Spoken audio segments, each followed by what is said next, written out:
오늘은 그 서정주의 시세계와 창작 방법 막 이렇게 제목을 갖고 생각을 하겠습니다. 여러분들이 서정주 시인 하면은 잘 아는 게 국화협회서 그 제목만이라도 다 알고 있고, 또 저의 그 시창작 원리에서도 제일 먼저 서정주의 국화협회서라고 하는 시를 내놨습니다. 왜 국화협회서냐? 그것은 바로 우리가 현대시 100년을 지나오면서 그렇지 않습니까? 시라는 게 선배들이 쓴 시를 보고 우리도 답습하는 거예요. 공부라는 게 남들이 한 길을 우리도 따라가는 것이죠. 그런데 그 많은 시인들 속에서, 많은 작품 속에서 가장 우리가 본받을 만한 시, 작품, 그렇게 시인이 아니고 시, 작품으로 보면은 서정주 시가 가장 본받을 만한 시라는 것입니다. 그래서 이 초중고등학교 교과서에도 서정주 시가 가장 많이 올랐어요. 물론 이제 이게 친일 시이다 이래가지고 이제 정권에 따라서 좀 이렇게 빼고 그러기는 하지만, 그래도 시를 공부하는 데는 서정주를 넘지 않고는 안 되는 그런 인물이 바로 서정주입니다. 그런 점에서 아주 이 서정주의 시는 우리가 본받을 만한 아주 그 모범적인 대표적인 시들이 바로 서정주입니다. 그런 점을 감안하면서 오늘 서정주의 시세계 이걸 좀 생각해야겠습니다. 이 서정주는 1915년 이니까 지금 2016년이면 100년 전 태어난 인물입니다. 전북 고창군 부안면 선운리 질마제라는 마을입니다. 이 질마제라는 마을이 나중에 이분이 6번째 시집을 내는데 그 제목이 질마제의 신화, 이래서 그 자기 고향 마을을 시집 제목으로 삼았고 또 시의 소재로 많이 했습니다. 수구초심이라는 말처럼 이제 여우도 죽을 때는 고향을 생각한다는 것처럼 이분도 후기 시는 자기 고향을 배경으로 한 시를 쓰고 있습니다. 저도 사실은 몇 권의 시를 쓰면서 그 마지막 시를 뭘로 쓸까 하다가 제가 지금 이미 시집을 다 만들어 놨는데 그 제목이 정든 땅 언덕 위에 라는 제목입니다. 유행가 가사 제목 같지만은 보편적으로 다 알 수 있는 것이어서 이 고향을 배경으로 한 시를 마지막으로 쓰려고 저도 생각하고 있습니다. 10살에 그 한문 수학하다가 공립고등학교에 입학했다. 6년 과정을 5년에 수료했다니까 머리가 꽤 괜찮습니다. 15살에 그 서울의 중앙고등고등학교를 다녔습니다.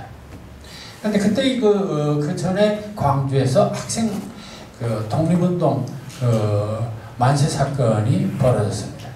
그 영향을 받고 이 서울에서 학교 다니는 이 서정주도 바로 이 데모를 주동합니다. 그러다가 그 학교를 퇴학하게 돼요. 이걸 보면 상당히 서정주가 그런 어떤 독립 또는 민족의식이 있었다 이렇게 볼 수도 있죠. 다시 이제 그래서 이제 서울서 농마주의로 떠돌다가 박한영이라는 그 선사를 만나서 중앙불교전문학교, 요즘 동국대학교 전신이 되겠습니다. 거기서 불교 공부를 하게 됩니다. 그러니까 이분의 교육은 그런 불교 전문학교, 이게 하나의 본격적인 공부고 그 바탕이고 사상입니다. 그러니까 그의 시는 그런 불교적인 사상을 바탕으로 할 수밖에 없다. 22살 동아일보 신춘문예에 시표으로 등단합니다.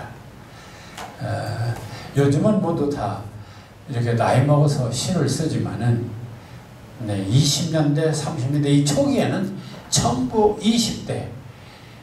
그래서 그 당시에는 시나면은 젊은 사람들이 쓰는 거지 나이 먹은 사람들이 쓰는 것이 아니었어요. 그 정도로 이 호를 미당이라고 하는데 이 미당 서정주도 22살에 신춘문예에 등단을 하게 됩니다. 그 다음에 이제 25, 39년 이제 제가 태어난 해 39년에 만주로 가서 양곡에서 격리서원으로 하고 또는 뭐 겨울에 용정 출장소에서도 근무를 했다. 그러니까 이 40년 전후한 세월, 이것은 아주 우리나라가 대단히 살기 어려운 그런 시대임을 말할 수 있습니다. 지난번에 그 유치원의 경우도 이 40년 전후에서 만주 가서 생활하는 것을 볼 수 있었습니다. 그러다가 돌아와요. 27세 때 동대문여학교에서 교사로 부임했고 첫 시집 사화집이라는 걸 냅니다. 사화. 이 사화는 뱀사자의 꽃화자입니다. 꽃뱀.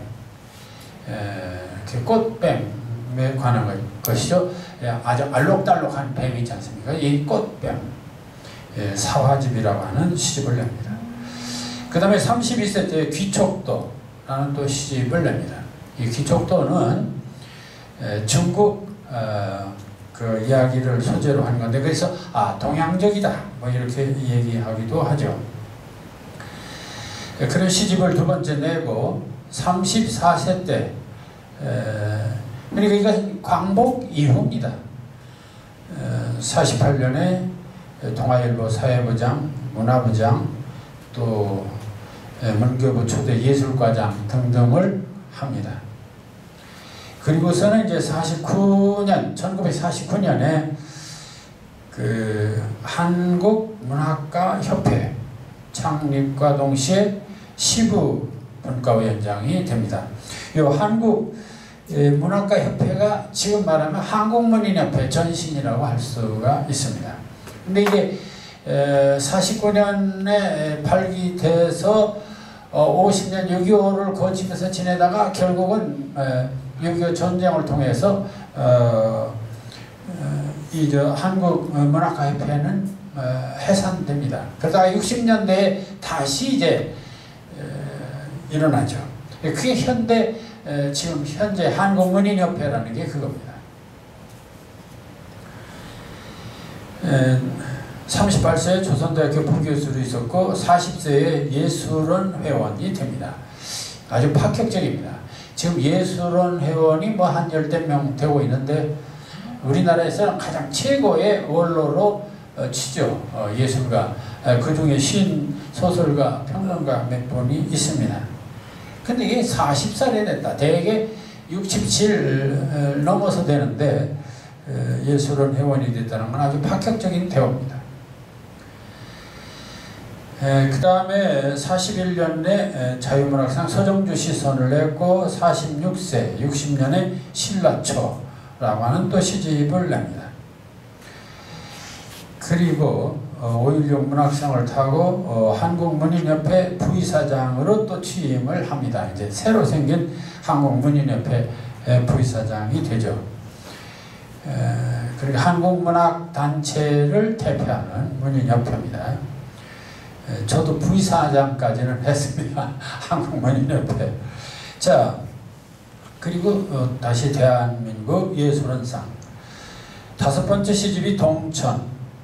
그리고 58세에 서정주 문학전집하고 60세에 선운사 입구에 미당 시비가 걸러듭니다. 그리고 6번째 질맞의 신화, 또 서정주 육필시선, 7번째가 떠돌이의 시, 그 다음에 63세 1977년에 한국문인협회 회장, 요즘 뭐 이사장이라고 하죠. 협회에 취임하고 그 다음에 이제 세계 일주를 하게 됩니다. 또 78년에 동국대학에 취임을 해서 마지막까지 이제 은퇴까지 동국대학의 교수로 지내죠. 근데 이제 80년 66세 때 노인이 다 돼가지고 본격적으로 여행을 떠나요. 세계 여행을 떠나요. 그래서 그 여행기에 떠돌며 머물며 무엇을 보려며 또 기행시집으로 서울로 가는 달처럼 이런 것들이 나오게 됩니다. 그리고 82년 68세 때에 한국 역사 시집이 출간이 되고 9번째 일본에서 조선 민들레꽃의 노래라고 하는 시집이 번역이 되고 프랑스어로 또 붉은 꽃이 번역이 됩니다. 69세 때 서정주 시전집이 나오고 10번째 안 미치는 일들, 그리고 70세 때 노래 11번째 나옵니다.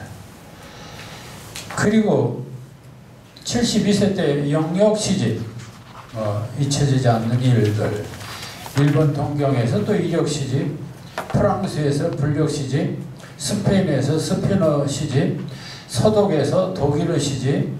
자, 그러니까 아마 어쩌면은 우리나라 그 문학사에서 외국어로 가장 많이 번역된 시인이다, 이렇게 볼 수가 있고, 참 이분이 그런 그 과거에 이렇게 친일 전력만 없었더라면 노벨 문학상 같은 것도 한번 도전해 볼 수 있었겠지만 그렇지 못한 게 안타까워요. 그러니까 상당히 준비는 많이 했어요. 왜냐면 이게 노벨 문학상을 타려면은 한국어로 되어가지고는 안 됩니다.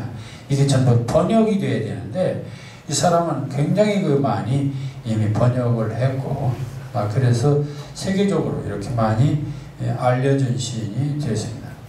77세 때 산시를 13번째 시집을 내고 86세 2000년에 고향인 전북 고창에서 영면을 하게 됩니다. 그러니까 상당히 다른 이 소울 같은 사람들 33세 이렇게 살다 간 것에 비하면은 충분히 나이도 이렇게 수를 누리고 또 충분히 작품도 활동을 하고 그리고 상당히 그 존경도 받고 그리고 많은 제자들도 내고 이런 점에서 이 광복 이후 이 우리 시단 문학사에서는 정말 이 서정주를 따라갈 수 없는 그런 아주 큰 그런 거목으로 되어 있는 게 바로 서정주입니다. 자, 그래서 그 작품 활동을 좀 보면요. 자, 아까 35년 동아일보 신춘문예 당선됐고 그해 말 김달진, 김동리, 오장관 등과 함께 시인부락. 시인부락은 바로 생명파 시인들의 모임으로 되어 있습니다. 그리고 이제 그때부터 본격적으로 하는데 그 60년 가까이 13권의 시집에 1000여 편의 시를 썼다. 그런데 놀라운 것은 이 서정주 시에서 꼭 배워야 할 것은 이분은 시집을 낼 때마다 세상을 깜짝깜짝 놀라게 만드는 시인입니다. 그 얘기는 똑같은 유형의 시를 절대 쓰지 않습니다. 시집을 낼 때마다 완전히 다른 세계를 드러내요. 그러니까 처음 화사집 낼 때는 보들레르의 영향을 받아서 그 인간의 원죄의식이라든지 이런 것들에 충실합니다. 그러나 귀척도를 쓰면 아주 동양사상입니다. 신라초는 아주 또 불교의 또 한국 질맞의 신화는 또 자기 고향 전설을 배경으로 합니다. 이렇게 시집을 낼 때마다 정말 사람들을 놀라게 하는 새로운 영역을 개척한다. 그래서 도대체 왜 그렇게 일관성이 아니고 늘 새롭습니까? 라고 물으니까 그 대답이 이겁니다. 늘 하던 것을 하면 재미가 없잖은가 라는 것입니다. 정말 미당 시인다운 얘기고, 시정신이라는 게 무엇입니까? 새로운 세계를 창조하는 것이 바로 시정신이고, 막 그리 보면은 서정주 시인은 끊임없이 어떤 새로운 세계를 개척했던 그런 개척 정신이 강한 시인이었습니다. 은퇴를 모르는 이 영원한 현역 시인은 78세 나이에 러시아로 유학을 간다고 했습니다. 그때 신문에 대단했습니다. 78세 유학을 모스크바 대학인가로 유학 간다고 그랬어요. 그런가 하면은 기억력 감퇴를 막기 위해서 매일 1625개의 산이름, 그러니까 한국의 산이름, 세계 산이름을 줄줄줄 외우고 있었습니다. 좀 기인에 가깝다, 좀 뭐 그럴 정도로 좀 독특한 개성이 있었습니다. 77년에 경향신문 후원으로 세계 여행에 올라서 이 미당 세계 방랑기를 연재하기도 했죠.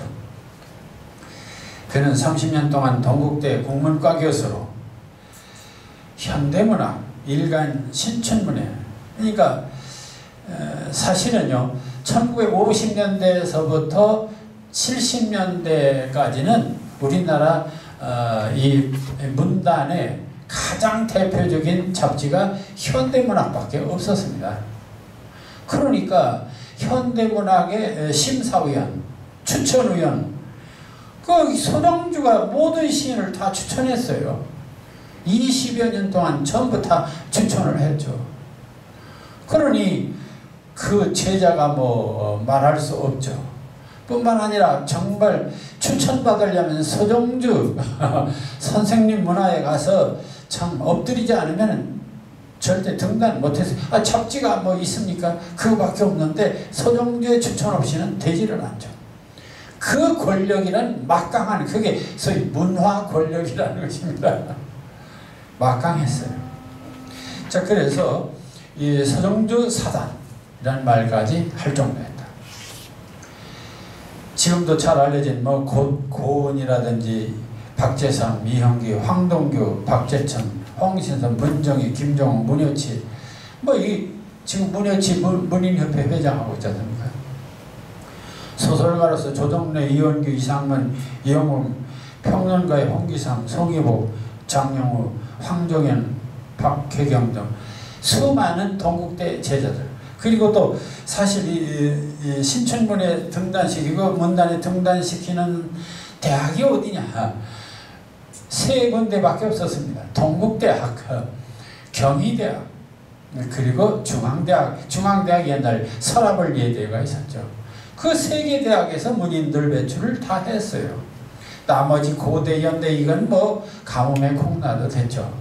그러니까 이 동국대학은 정말 그런 면에서도 그 문인들을, 국문학과인데도 이 문인들을 적극적으로 배출하는 데서 성공한. 그러니까 동국대학 하면 지금도 남아있는 동국대학의 대표적인 학과가 어떤 학과냐, 문인들이 가장 많이 배출된 대학이 동국대학입니다. 그러니까 그래서 이제 제가 명지대학 뭐 별 볼 일 없는 학과들에서 제가 문예창작과를 만들었습니다. 그 이제 90년대 이후 만들었는데, 지금은 신춘문예에 신춘문예 등단은 명지대 문창과가 잡고 있습니다. 지금 그래서 그나마 명지대 문창과를 좀 알아주죠. 지금. 자, 그랬는데 문제는 이렇게 대단한 활동을 한 시인이지만 그분은 이렇게 살면서 그냥 조용히 서재에서 시만 쓴 분이 아닙니다.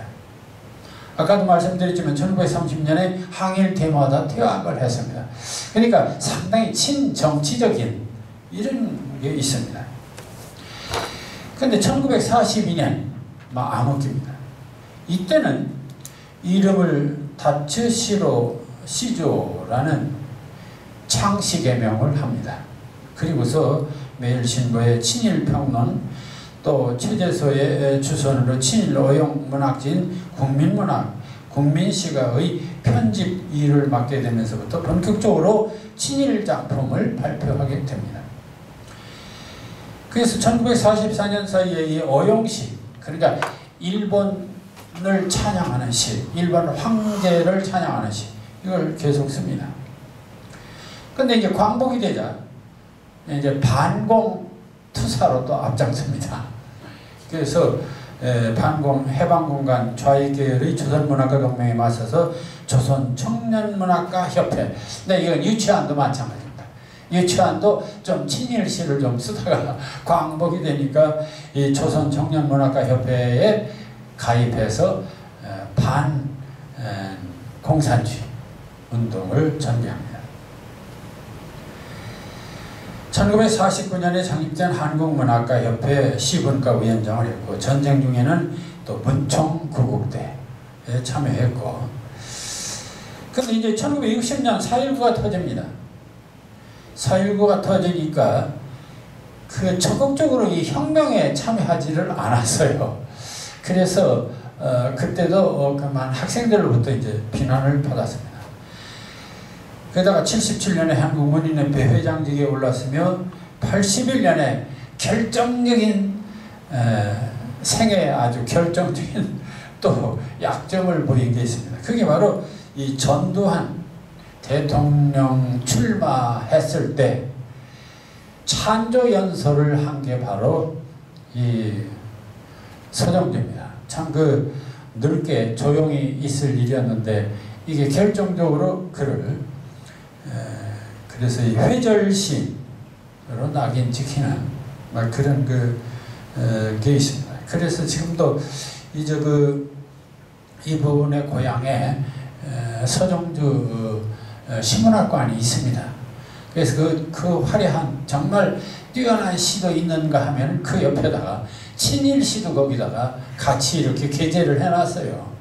그러니 가서 이렇게 구경해 보면 참 그의 모습이 참 한쪽에서는 유명한 시인으로 이렇게 설명이 되지만 그 한쪽에는 친일시 해가지고 딱 붙여놨는데 그러니까 참 영욕이 함께한 시인이다. 자, 그의 시세계 이겁니다. 우리가 그 서정주에서 배워야 할 것은 두 가지입니다. 몇 가지가 있는데 우선 첫 번째 이런 것입니다. 그는 시를 쓸 때에 그 철저히 자기 체험, 자기 삶을 중심으로 해서 시 소재를 택합니다.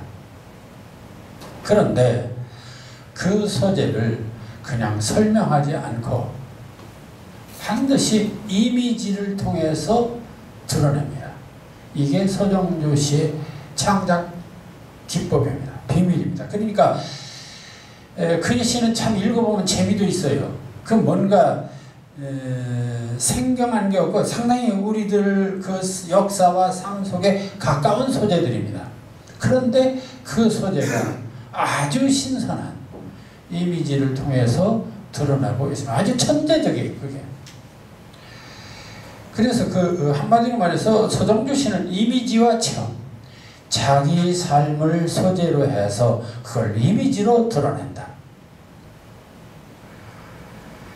서정주는 시각적 이미지의 형상성을 시창작의 기초로 보고 이와 더불어 언어의 음악적 특성, 즉 청각적 이미지가 뒷받침되어야 함을 밝히고 있다. 그는 시적 형상화에서 체험과 이미지를 중요한 요건으로 생각하고 있는 것이다. 아까도 말씀드린 것처럼 이 서정주는 시집을 낼 때마다 새로운 모습으로 나타났다고 했습니다. 그래서 이분의 그 일생을 다섯 이렇게 시기로 이렇게 나누는데 제1기가 1938년 여기 38년에 41년입니다. 사화집을 낸 시기로 악마적이고 원색적인 보들레르의 시풍, 이제 유치와는 좀 니체적이고 이 사람은 좀 보들레르적이다. 보들레르의 대표적인 시가 악의 꽃이라는 시인데 파리의 우울 뭐 이래가지고 그 뭔가 그 본능적이고 그리고 어둠의 자식들, 어떻게 보면은 이런 그 어둠, 그 문명의 뒷골목의 그 추악한 모습, 뭐 이런 등등이 있는데 뭐 이런 것들이 깔려 있습니다. 그래서 이 원적의식과 원초적인 생명력을 넓으며 자의식과 관능적 욕구에 몸부림치는 젊음과 원죄적 세계관을 치열하게 드러낸다. 자화상, 화사, 문둥이, 대낮 등이 있습니다. 두 번째는 48년의 귀촉도인데 이 악마주의에서 벗어나서 좀 그 인생파 시인으로서의 어떤 모습을 보이는 시가 바로 시대가 이 귀촉도의 시대입니다. 거기서는 이 우리에게 잘 알려진 춘향 또는 추천사 이런 게 있습니다. 세 번째는 신라초로 불교 정신에 의한 전통적 바탕으로 시정신을 심화했으며 샤머니즘적인 기초에 이루어진 신과의 설화를 제재로 보편적 진리의 세계인 영원주의의 인연과 동양적인 사상의 세계를 형성하였다. 이런 설명은 너무 딱딱하니까 재미없고 차라리 작품을 통해서 이분의 시가 어떤 것이었나를 볼 수가 있습니다. 그리고 마지막 질마제 신화에서 토속적이고 향토적인 모습을 보입니다. 자, 이런 그 배경을 통해서 서정조 시의 대표적인 몇몇 시들을 보도록 하겠습니다. 초기 시에 나온 것이 화사 하고 자화상 이랬는데 저는 좀 자화상 이 시를 좀 참고로 하고 싶었습니다. 자화상, 여러분들도 내 자신을 이렇게 그림으로 그려볼 수 있지 않겠습니까? 나는 누구인가? 나는 어떤 존재인가? 그런 것을 자화상이라고 얘기하죠. 그러니까 자기의 모습을 새롭게 그려보는 게 이게 자화상입니다. 그러니까 우리가 시를 쓰면서 인생을 살면서 특히 시 제목에 자화상이라는 것들이 시인들은 누구나 다 좀 있습니다. 자, 이 사람이 이 자화상을 쓴 것이 1939년입니다. 그럼 1939년이면 25살 먹었을 때입니다. 이때 쓴 시가 자화상이라는 시입니다. 그런데 어떻게 썼냐? 처음부터 아주 대단히 충격적인 시를 씁니다. 뭐라고 썼냐? 애비는 종이었다. 이렇게 시작하고 있어요. 여러분들 시 쓰면서 우리 아버지는 머슴이었다. 그 쓸 수 있어요? 이게 정말 이 서정주의 당돌함이랄까 충격. 그러니까 그 당시 이런 시를 보고 정말 서정주에게 모두 충격을 받는 거예요. 누구도 감히 할 수 없는 얘기예요. 그 당시 양반 상놈 얼마나 가릴 때입니까? 그래서 가능하면 자기가 상놈이 아닌 걸 드러내려고 하는 그런 시대에 애비는 종이었다. 그러니 참 그의 당돌함을 볼 수가 있습니다. 그러면서 밤이 깊어도 오지 않았다. 애비는 종인데 밤이 깊어도 안 와요. 종로로 타느라고. 근데 집은 어떠냐? 팥뿌리같이 늙은 할머니와 대추꽃이 한 주 서 있을 뿐이었다. 집은 지금 그래요. 여기서 또 재미난 건 팥뿌리같이 늙은 할머니. 많이 쓰는 말이지만 어쨌든 그것도 참 자기 할머니 보고 팥뿌리같이 늙은 할머니. 이것도 보통 얘기가 아니죠. 그러면서 거기에 대추 한 주 서 있을 뿐이었다. 어매는, 그럼 엄마는 어떠냐? 어매는 달을 두고 풋살구가 꼭 하나 먹고 싶다고 했으나 달을 두고가 뭐예요? 해산딸입니다. 엄마는 해산딸을 두고 풋살구가 꼭 하나만 먹고 싶다 하였으나 말없음표 그 못 먹었어요. 한이 맺히는 거죠. 흙으로 바람, 그리고 집은 어떠냐? 흙으로 바람벽한 토담집입니다. 호롱불 밑에 손톱 까만 애미의 아들. 나는 어떤 존재냐? 그러니까 아버지는 종이고 할머니는 파뿌리같이 늙었고 엄마는 산딸이 되었는데 풋살구 하나 못 먹고 이런 집은 토담 흙으로 덮은 집이고 그 속에 손톱이 까만 애미의 아들이었다. 그러니까 이 정말 자기 존재를 이렇게 드러낼 수 있다는 게 참 쉬운 일이 아니에요. 가보년이라든가 바다에 나가서 돌아가지 않는다 하는 외할아버지의 순만한 머리털과 그 커다란 눈이 나는 닮았단다. 또 한 사람이 있어요. 그 외할아버지가 고기 잡으러 가서 또 죽었어요. 근데 외할아버지는 수치 많아. 그리고 눈도 크고 가족사입니다. 아버지는 종이고 엄마는 그렇게 고생하고 할머니 늙었고 외할아버지는 바닷가에서 죽었고 거기에 자란 나다 하는 얘기입니다. 아주 자기 고백, 자기의 가장 정말 열등감을 느낄 수 있는 자기를 솔직하게 고백하면서 이 시가 시작됩니다. 근데 이 시가 왜 공감되느냐? 솔직하게 자기를 고백했기 때문에 그렇다? 아닙니다. 왜 공감이 되는가? 그것은 바로 1930년대라고 하는 그 시대가 어쩌면 우리 민족 다가 이런 처지가 아니었냐 하는 그것이죠. 바로 거기에 공감이 있어요. 그러니까 사실은 자기 집 얘기를 했고 자기 가정사를 얘기했는데 그게 바로 우리 모두의 이야기였다는 것입니다. 여기에 바로 서정주 씨의 묘미가 있어요. 자, 그래서 자기 나이가 몇이냐? 23살입니다. 23해 동안 나를 키운 건 파라리 바람에. 이것도 아주 유명한 제목. 23해 동안 나를 키운 건, 나 23년 동안 내가 이렇게 된 것은 파라리 80%가 바람이었다. 이것도 상징적인, 바람이 뭡니까 도대체? 내가 이렇게 이 모양 이 꼴이 된 게 뭐냐?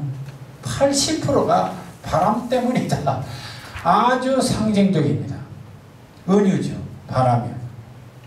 그러니까 아까 내가 말씀드린 대로 서정주의 시는 자기 삶을, 자기 체험을 소재로 합니다.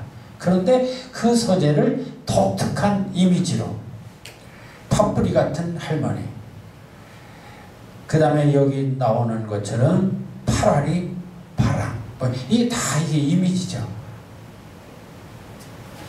그런 아주 말하자면 천재적인 그런 이미지 구사를 합니다. 세상은 가도 부끄럽기만 하더라. 그러니 참 사는 게 괴로워요. 어떤 이는 내 눈에서 주인을 잃고 가고 어떤 이는 내 입에서 천치를 잃고 가나 저주받은 존재예요. 그런데 이제 그 다음에 반격을 합니다. 나는 아무것도 뉘우치질 않을란다. 참 그렇게 비록 참 남들이 볼 때는 처량한 신세 같지만 그렇다고 나는 결코 내 자신 과거를 뉘우치지 않으련다. 그러니까 뭔가 반항적이고 뭔가 새롭게 자기는 이것을 수용하고 나가겠다. 운명을 받아들이겠다 이거요. 이걸 부끄러워 앞에서는 했지만은 나는 그렇지 않다. 찬란히 튀어오는 어느 아침에도 이마에 얹힌 시의 이슬에도, 자, 찬란히 튀어오는 어느 아침에도 하니까 그것은 정말 성공한 어떤 것이겠죠. 또 이마에 얹힌 시의 이슬에는 시인 자신이 그렇게 몇 방울이 피가 언제나 섞여 있어 자기 자신 시인입니다. 자, 어떤 이는 이마 위에 얹힌 시의 이슬에는, 이건 상징적입니다. 참 해석하기가 그렇게 쉬운 것은 아니죠. 그러나 이 얘기 속에는 결국 시의 이슬이란 말은 어떤 시 작품 속에는 몇 방울의 피가 언제나 섞여 있어. 몇 방울의 피, 전통적인 것 또는 어떤 그 한 민족의 어떤 그런 것 또는 어떤 자기 가족의 어떤 한 뭐 이런 것들이 다 섞여 있죠. 벼치거나 그늘이거나 혓바닥 늘어뜨린 병든 숙회 마냥 헐떡거리며 나는 왔다. 여기 또 와서 정말 이것도 대단합니다. 나는 어떻게 살았냐? 벼치거나 그늘이거나 땡볕이거나 좋은 날이거나 낮은 날이거나 혓바닥 늘어뜨린 병든 숙회 마냥 헐떡거리며 나는 왔다. 참 대단히 저돌적 개처럼 살았다 이거요. 개처럼. 그러니 이게 1939년 그 정말 삭막한 시대에 너무 공감이 가는 거예요. 그러니까 아주 서정주가 그냥 아주 완전히 정말 대단한 인물로 부상을 하게 됩니다. 우리는 60년대도 그렇게 살았어요. 그렇죠. 그 공감이 간다 이거예요. 그러니까 우리 민족, 가난하게 살았던 우리 민족은 누구나 다 이 자화상 서정주의 공감이 가고 우리 민족 전체가 어려운 시기를 거쳤기 때문에 공감이 가는 거예요.